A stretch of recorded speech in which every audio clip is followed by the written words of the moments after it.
하나님께서 우리 인생 가운데 날마다 베풀어 주시는 은혜가 참으로 놀랍습니다. 오늘 또 말씀을 통해서 하나님이 베풀어 주시는 은혜를 누리는 시간 되었으면 좋겠습니다. 오늘은 또 사무엘의 고별 설교를 통해서 우리의 신앙을 되돌아보며 하나님의 은혜를 누리고자 합니다. 간략하게 배경에 대해서 설명하면 이제 사무엘이 이스라엘 백성들을 향해서 마지막 당부와 같은 내용들을 말하고 있는 것이 바로 오늘 저희가 읽은 본문입니다. 사무엘 그가 오랜 시간 하나님과 동행하였고 이제 왕을 세우고 자신의 자리에서 물러나면서 이스라엘 백성들에게 교훈하는 말입니다. 저희가 함께 읽지는 않았지만 본문의 앞단락에는 이런 내용이 나오고 있습니다. 사무엘은 하나님께서 지금까지 이스라엘 백성들에게 베풀어 주신 구원의 은혜를 회고시킵니다. 하나님께서 모세와 아론을 세우시며 애굽 땅에서 인도해 주신 분이 여호와시다. 하나님께서 때에 맞게 날마다 그들의 필요를 채우셨고 그들을 원수들의 손에서 건져내셨다고 사무엘은 이야기하고 있습니다. 그런데 이스라엘 백성들은 하나님께 그런 은혜를 입었음에도 불구하고 그런 은혜에 감사하며 하나님을 높이기보다 하나님 앞에 죄를 지었음을 오늘 본문은 알려주고 있습니다. 하나님께서는 이스라엘 백성들의 죄를 밝히 보이셨습니다. 이스라엘의 기후는 크게 우기와 건기로 나뉜다고 합니다. 우기는 10월에서 다음해 3월까지 지속되고 건기는 4월 초에 시작하여서 9월 초까지 계속된다고 합니다. 보통 건기라고 생각했을 때 비가 적게 오는, 우기보다는 좀 적게 오는 그런 시기가 아니냐고 생각할 수 있는데 이스라엘의 건기에는 비가 거의 내리지 않는, 거의 아예 가뭄과 같은 상태와 같은 기후를 가진 것이 이스라엘 기후의 특징입니다. 그래서 건기가 시작되면 5월 초부터 9월 초까지는 거의 모든 지역에 전혀 비가 내리지 않는 그런 지역적인 특성을 가지고 있습니다. 이러한 기후로 보통 이스라엘 사람들은 보리는 3월, 4월경 그리고 밀은 5월과 6월경에 추수를 하게 됩니다. 밀 베는 때가 5월이라면 이때는 이스라엘의 기후에서 건기에 해당하는 것이죠. 건기에는 제가 방금 말했듯이 비가 전혀 내리지 않는 것이 바로 건기입니다. 비가 전혀 내리지 않는 시점이 바로 사무엘상에서 지금 사무엘이 말하고 있는 그때입니다. 그런데 오늘 본문은 사무엘이 하나님께 기도하여서 비도 내리고 우레도 내리겠다고 말하고 있습니다. 그리하여서 이스라엘 백성들이 죄가 얼마나 큰지 밝히겠다고 사무엘 선지자가 말하고 있는 것이죠. 사무엘이 하나님 앞에 기도를 드립니다. 그러자 하루 종일 비가 내리고 우레가 칩니다. 평소에는 건기라서 비 한 방울 내리지 않았는데 하루 종일 비도 내리고 우레도 치는 것을 이스라엘 백성들이 보게 됩니다. 그리고 이윽고 이스라엘 백성들은 하나님과 사무엘을 크게 두려워하게 됩니다. 이렇게 하나님께서 기적을 통해서 비가 오지 않는 때에 비와 우레를 치게 하신 것은 그들이 얼마나 큰 죄악을 범하고 있는지를 깨닫게 하시기 위함이었습니다. 그들은 하나님 이외에 다른 왕을 세우는 죄를 지었습니다. 하나님께서는 그 죄악이 얼마나 큰지를 밝히 보이시기 위해서 이런 기적을 통해서 그들이 큰 죄악을 범하였음을 밝혀 보이신 것입니다. 하나님만을 진정한 왕으로 모시기는커녕 자기들에게 새로운 왕을 달라고 요구한 것은 이스라엘 백성의 크나큰 범죄였습니다. 왕 대신 하나님을 거부하며 새로운 인간 왕을 그들은 요구하고 있는 것입니다. 하나님께서 그들의 필요에 따라 모든 것을 베푸시고 입히시고 그들을 출애굽시키시며 하나님께서 지금까지 그들의 삶을 인도하셨음에도 불구하고 그들은 하나님을 왕으로 인정하지 않는 죄를 범한 것입니다. 자기들의 생명과 안정과 삶의 모든 것들이 하나님의 손에 달려있고 또한 하나님께서 날마다 그들의 필요를 공급하시고 생명을 보존케 하셨는데 그들은 우리에게는 왕이 필요 없습니다. 우리에게는 하나님이라는 왕이 필요 없습니다. 새로운 인간 왕을 주시옵소서라고 말하는 것이죠. 인간 왕에 의해서 통치받겠다. 인간 왕에 의해서 우리의 생명과 필요한 것들을 공급받겠다라고 말하는 것입니다. 이는 하나님에 대한 불신의 마음이 그들의 행동을 통해서 드러난 것이라고 말할 수 있습니다. 마치 부모님께서 자식을 먹이고 입히고 지낼 수 있도록 날마다 은혜를 베풀었는데, 날마다 사랑을 통해서 공급하였는데, 자녀가 이렇게 말하는 거죠. 제게는 부모님이 없었습니다. 저에게는 사랑을 베푸는 부모님이 없었습니다. 저에게는 은혜를 베푸는 부모님이 없었습니다 라고 말하는 것과 같은 그런 죄악을 이스라엘 백성들이 범한 것입니다. 이스라엘 백성이 왕을 구한 것은 이만큼 큰 죄악이었습니다. 하나님께서는 그분의 자녀들이 거룩한 삶을 살기 원하십니다. 구별된 자로서 하나님만을 의지하며 하나님의 통치를 받고 살아가기를 원하십니다. 그런데 이스라엘 백성들은 하나님이 아닌 다른 자의 통치를 받고 싶다라고 고백하는 것이죠. 이스라엘 백성들에게 하나님께서 기적을 베푸신 이유가 무엇입니까? 이만큼 잘못을 했으니 내가 비와 우레로 너희를 쓸어버리겠다 말씀하시는 것입니까? 아닙니다. 여러 가지 기적을 통해서 그들에게 알려주신 것이 무엇입니까? 바로 일종의 경고라고 할 수 있습니다. 하나님께서 그들을 너무나 사랑하시기 때문에 그들이 비록 왕을 구하는 죄를 범하였음에도 불구하고 너희 지금 그 죄에서 돌이켜야 돼 라고 하나님께서 따스하게 말씀하시는 것이죠. 죄를 돌이켜서 나와의 관계를 회복하라고 말씀하시는 하나님의 경고라고 볼 수 있습니다. 하나님께서는 노하기를 더디하시기 때문에 우리에게 하나님의 징벌로부터 피할 길을 허락하셨습니다. 경고까지 하시면서까지 하나님의 자녀들이 하나님께로 돌아오기를 간절히 바라시는 것이 바로 하나님 아버지의 마음입니다. 그들의 자녀들이 엇나가지 않고 하나님과 온전한 관계 안에서 하나님의 공급하심과 하나님의 은혜를 누리며 살기를 원하시는데, 우리는 때로는 그러한 것들을 외면하는 일들이 많다는 것이죠. 혹시나 우리 가운데 하나님과의 관계가 무너진 분이 있진 않습니까? 때로는 우리가 하나님과의 관계를 중요하게 여기지 않고 세상 일에 바쁘게 치이다 보면서 하나님보다 다른 사람과의 관계, 세상 일에 몰두하는 경우들이 많습니다.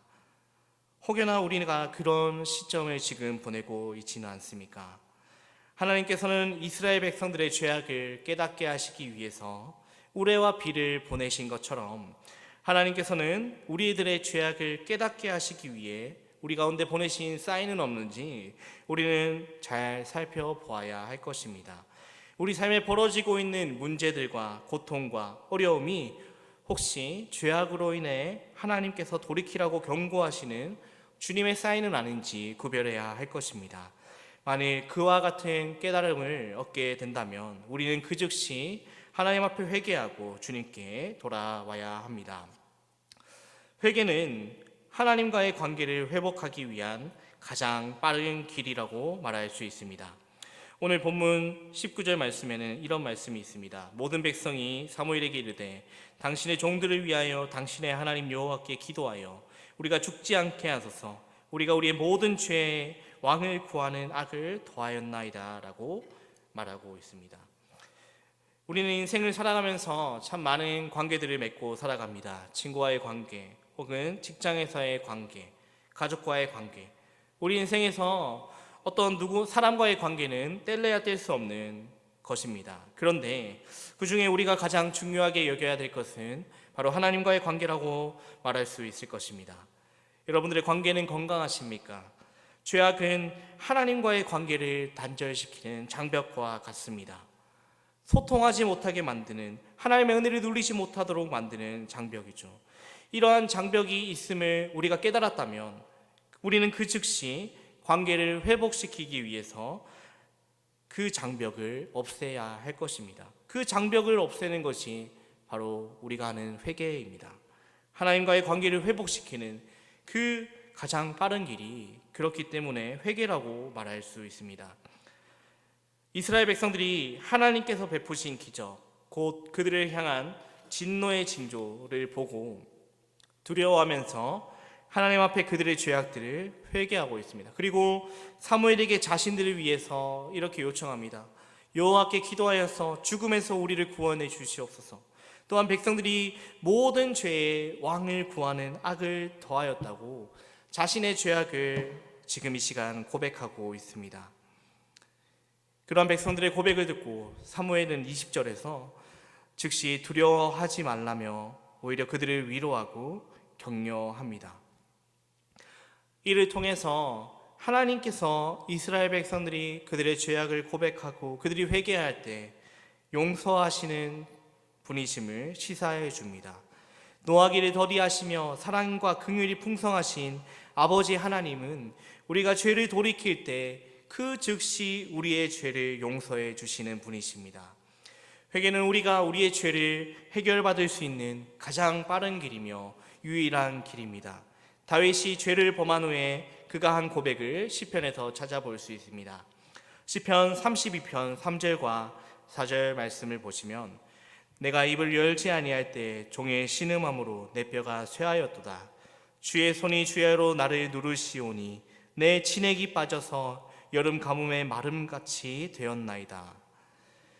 자기의 죄를 인정하지 않고 그로 인해서 회개 또한 하지 않으니 살펴보니 자신이 시름시름 앓고 쇠잔해지는 것밖에 없다고 고백하고 있는 것입니다. 회개치 않았을 때 그것을 마음에 깊숙이 품고 앓다 보니 속에 있는 병만 더 커졌다라고 말하는 것입니다. 이윽고 5절에서 다윗은 이렇게 고백합니다. 내가 이르기를 내 허물을 여호와께 자복하리라 하고 주께 내 죄를 아뢰고 내 죄악을 숨기지 아니하였더니 곧 주께서 내 죄악을 사하셨나이다. 하나님께 죄를 고백하지 않고 숨겼을 때 마치 사람을 여름 가뭄에 마르게 하는 것처럼 하시지만 반대로 우리가 하나님 앞에 우리의 죄악을 솔직히 시인하고 자백하면 깨끗이 잊으시고 사하신다라고 다윗은 고백한 것입니다. 그렇습니다. 다윗의 고백처럼 우리 하나님은 우리의 죄악을 고백할 때 우리의 죄를 즉시 용서하시는 참 좋으신 자비로우신 아버지이십니다. 그런데 우리는 우리의 형제나 이웃이 실수를 하거나 잘못을 범하였을 때 그것을 용서하는 일이 얼마나 어려운지를 겪어봤을 것입니다. 나에게 끼친 피해가 크다고 생각될수록 그것을 용서하고 용납하는 것은 쉽지 않은 일입니다. 상대가 용서를 구한다 하더라도 그것을 마음이 용납되지 않아서 용서하기란 결코 쉽지 않습니다. 용서한다 할지라도 아주 오랜 시간이 지나서 마음이 조금 풀려야 그 사람의 잘못을 용서할 수 있습니다. 그런데 하나님은 사람과 다르십니다. 우리 하나님은 우리가 솔직히 우리의 죄를 하나님 앞에 자복하고 하나님 앞에 용서를 구하기만 한다면 그 즉시 우리의 죄악을 용서하시는 분이십니다. 회개할 때 하나님께서는 마치 없었던 일처럼 하나님께서 잊으시겠다고 망각하시겠다고 말씀하십니다. 그렇게 사도 요한은 이렇게 고백합니다. 만일 우리가 우리 죄를 자백하면 그는 미쁘시고 위로사 우리 죄를 사하시며 우리를 모든 불의에서 깨끗하게 하실 것이요. 그렇기에 성도 여러분, 우리가 어떠한 죄를 범했던 숨기려 하지 말고 가능한 한 그 자리에서 빨리 깨닫는 즉시 회개할 수 있기를 소원합니다. 하나님께서는 우리 죄를 간과하시지 않으십니다. 우리 죄를 보고 슬퍼하시며 우리가 회개하기를 기다리십니다. 우리에게 징계를 하면서까지 하루빨리 하나님 앞에 돌아오기를 원하시는 분이 바로 우리 하나님이십니다. 저에게 있었던 일을 잠깐 소개해드리고 싶습니다. 제가 중학교 때 일이었습니다. 저에게는 중학교 3년 동안 아주 친하게 지냈던 친구가 있었습니다. 같이 게임도 하고 밥도 먹고 등하교도 같이 하던 그런 친구였는데, 그런데 정확하게 기억은 나지 않지만 그 친구와 저 사이에 어떤 문제로 인해서 트러블이 생겼습니다. 아주 사소한 것이었던 것 같은데 저는 제 나름대로 자존심을 지킨다고 그 친구에게 먼저 굽히지 않고 용서를 구하지 않았습니다. 그 친구도 아마 저에게 찾아오지 않은 것이 자기의 자존심 때문에 그러했으리라 생각합니다. 당연히 저는 시간이 지나면 그 친구와의 관계가 괜찮아지겠지 하며 하루 이틀, 3일, 4일 이렇게 계속해서 시간이 지나갔습니다. 그런데 결국 끝내 그렇게 제가 고집부렸던 그 자존심을 지키기 위해 용서를 구하지 않았던 그것으로 인해서 그 친구와 관계는 회복되지 못하였습니다. 고등학교를 같은 학교를 다녔는데 얼굴을 마주쳐도 본척만척하는 그런 사이가 되고 말았습니다. 저는 여기서 교훈을 얻었습니다. 사람과의 관계는 돌이킬 수 있을 때 빨리 그 관계를 회복하는 것이 중요하다는 것을 깨달았습니다. 하나님과의 관계도 마찬가지라고 생각합니다. 우리가 하나님과의 관계가 문제가 있을 때 그것을 빨리 돌이키지 않는다면 더욱더 하나님과의 건강한 관계를 되찾기란 쉽지 않을 것이라 생각합니다. 우리에게 하나님께서 경고하실 때, 은혜를 누릴 수 있을 때 회개함으로 하나님과의 관계를 회복해야 될 줄 압니다. 하나님과의 관계를 가로막는 그 장벽을 없애 주실 때 우리는 그 은혜를 누려야 할 줄 압니다. 말씀을 맺겠습니다. 하나님께서는 우리에게 있는 죄악들을 살펴보십니다. 우리의 마음 가운데 숨기고 있는 모든 죄악까지도 알고 계신 분이 우리 하나님이십니다. 혹여나 우리 가운데 하나님의 경고에 쌓인 혹은 어려움들, 우리 가운데 있는 죄악들이 있다면 그 죄악들을 외면치 마시고 즉시 하나님 앞에 회개함으로 나아가는 저희들이 되었으면 좋겠습니다. 하나님과의 관계를 막는 그 죄악을 회개함으로 없애버리고 하나님과 다시 한번 건강한 관계를 누리게 되는 그런 은혜를 누리시길 바랍니다. 하나님과의 관계를 돌이키기 더 힘든 시간이 오기 전에 즉시 하나님 앞에 돌이킴으로 하나님께서 베풀어 주시는 은혜들을 마음껏 누리며 하나님과 건강한 관계를 유지하는 저희들의 모습이 되기를 주님의 이름으로 축복합니다. 이 시간 함께 기도하겠습니다. 살아계신 아버지 하나님, 저희들을 사랑하시고 또 저희들의 죄를 고백할 때 용서한다 말씀하여 주셔서 감사합니다. 하나님, 우리의 죄악이 너무나 큽니다. 우리의 연약함이 너무나 큽니다. 때로는 주님 앞에 우리의 연약함으로 인해서 우리가 날마다 너무나 많은 죄악들을 저지르고 살지만 하나님, 그럼에도 불구하고 우리가 마음을 돌이켜 하나님 앞에 용서를 구할 때 우리의 죄를 눈과 같이 희게 해주시는 그 하나님의 은혜에 날마다 감사합니다. 하나님, 우리 가운데 혹여나 하나님과의 관계가 어려운 사람이 있습니까? 하나님, 혹여나 우리 가운데 하나님과의 관계가 막힌 것처럼 답답한 경우가 있습니까? 하나님, 우리가 우리 죄를 깨닫게 하시고 하나님, 우리에게 계신 성령 하나님을 통하여서 우리 죄를 보게 하시고 우리가 하나님 앞에 죄를 고백하고 회개할 때 하나님, 다시 한번 하나님 베풀어 주시는 은혜를 부어 주시옵소서. 하나님과의 건강한 관계를 통하여서 하나님과 날마다 인격적인 관계를 맺으며 살아갈 수 있는 저희들이 될 수 있도록 하나님 붙잡아 주시옵소서. 이 모든 말씀 살아계신 예수님 이름으로 기도드렸습니다. 아멘.